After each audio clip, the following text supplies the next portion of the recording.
만장 상 2장 변칙과 원칙 사이에서 순의 불행한 가정 환경과 그럼에도 불구하고 그의 부모에 대한 효심은 두고두고 회자되었습니다. 그의 상황이 너무 기구했으나 그의 선택이 어찌 보면 유가적 사유를 읽을 수 있는 좋은 자료였기 때문입니다. 만장은 순의 효도 방식에 의문을 갖고 질문합니다. 시경이 이르기를 아내를 취하려면 어찌 해야 하는가? 반드시 부모에게 여쭈어야지 라고 하니 진실로 이 말대로라면 마땅히 순임금같이 해서는 안 될 것입니다. 순이 부모에게 아뢰지 않고 장가든 것은 어째서입니까?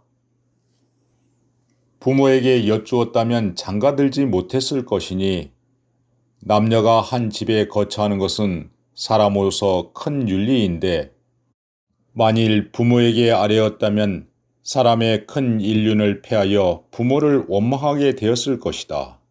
이 때문에 여쭙지 않았던 것이다. 부모에게 여쭙고 장가드는 것은 당연하고 일반적인 일이지만 순의 경우는 달랐습니다.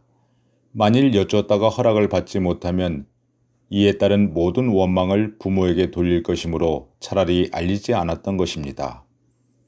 순은 상도 대신 권도를 행한 것이지요. 만장은 한 발 더 나아가 순은 그렇다 치고 순을 사이 삼은 유임금의 처신에 대해서도 묻습니다.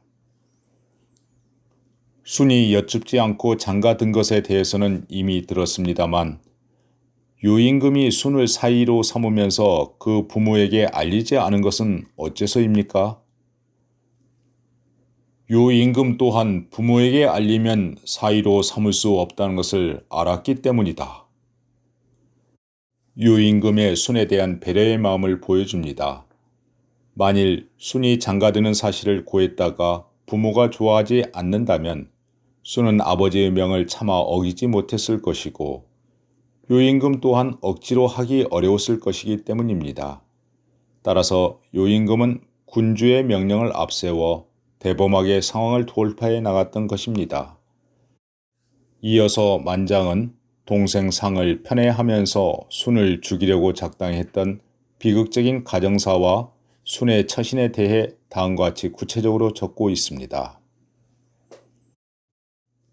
부모가 순에게 창고 지붕에 올라가 보수하도록 해놓고 사다리를 치운 다음에 고수는 아래에서 창고에 불을 질렀으나 순은 사태를 미리 간파하고 먼저 내려와서 목숨을 건졌다. 그 뒤에 다시 순에게 우물을 파도록 시키자 순은 우물 옆으로 숨을 수 있는 구멍을 파두었다가 빠져나왔는데 그런 줄 모르고 그들은 우물을 흙으로 덮었다. 순의 탈출을 몰랐던 동생 상은 말하기를 꾀를 내어 도군인 순을 매장한 것은 모두 나의 공로이니 소와 양은 부모가 갖고 창고도 부모가 가지며 방패와 창은 내 것이요 검은고도 내 것, 활도 내 것이며 두 형수는 내 집을 돌보도록 할 것이라고 하였다. 그리고 나서 상은 순의 거처에 들어가자 순은 평상에 앉아 검은고를 타고 있었다. 상은 풀죽은 목소리도 형 생각하는 마음에 울적하여 찾아뵈었다고 하면서 부끄러워하자 순은 이 신하들을 나 대신 다스리라고 말하였다. 여기까지 사건의 전말을 소개한 만장은 순의 마지막 말에 의문을 품습니다. 잘 알지 못하겠지만 순이 상이 자기를 죽이고자 하는 것을 알지 못한 것입니까? 어째서 알지 못하겠는가? 상이 근심하면 자기도 근심하고 상이 기뻐하면 자기 또한 기뻐하였던 것이다. 형제의 정으로 동생의 기쁨과 슬픔을 함께 나누겠다는 맹자의 말을 어떻게 이해해야 할까요? 지난 잘못을 덮어두자는 것인지 아니면 순도 다른 속셈이 있는 것인지 확실하지 않기에 만장은 다시 질문합니다. 그렇다면 순은 거짓으로 기뻐한 것일까요? 아니다. 옛날에 살아있는 물고기를 적나라 자산에게 올린 자가 있었는데 자산이 연목 관리인에게 못에서 기르라고 하였는데 연목 관리인이 삶아먹고 돌아와 말하였다. 처음 풀어놓을 때는 어릿어릿 느리게 움직이더니 잠시 후에 활기차게 유유히 달아났습니다. 자산이 말하였다. 제 갈 곳을 얻었구나. 제 갈 곳을 얻었구나. 그러자 연목 관리인이 나가서 말하였다. 누가 자산을 지혜롭다 하더냐. 이미 삶아서 먹었는데 말하기를 그 제 갈 곳을 얻었구나. 그 제 갈 곳을 얻었구나 하더라. 그러므로 군자는 그럴듯한 방법으로 속일 수는 있지만 이치에 맞지 않는 방법으로는 속이기 어려우니 그가 형을 사랑하는 태도로 왔기 때문에 정말로 믿고 기뻐한 것이니 어찌 거짓으로 꾸몄겠는가. 군자는 비록 성견지명이 있더라도 이치에 맞는 말일 경우에는 속을 줄 알면서도 당해주곤 합니다.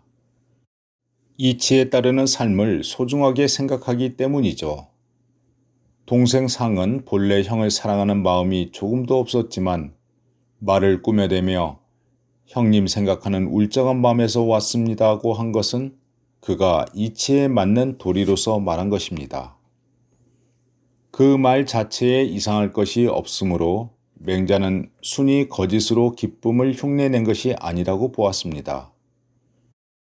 이처럼 유학자는 때로는 어리숙하기 짝이 없습니다. 변칙을 허용하되 원칙대로 살아가려는 마음이 앞서기 때문입니다. 이러한 마음은 유학이 역사적으로 살아남은 힘이자 동시에 비판받는 이유이기도 합니다.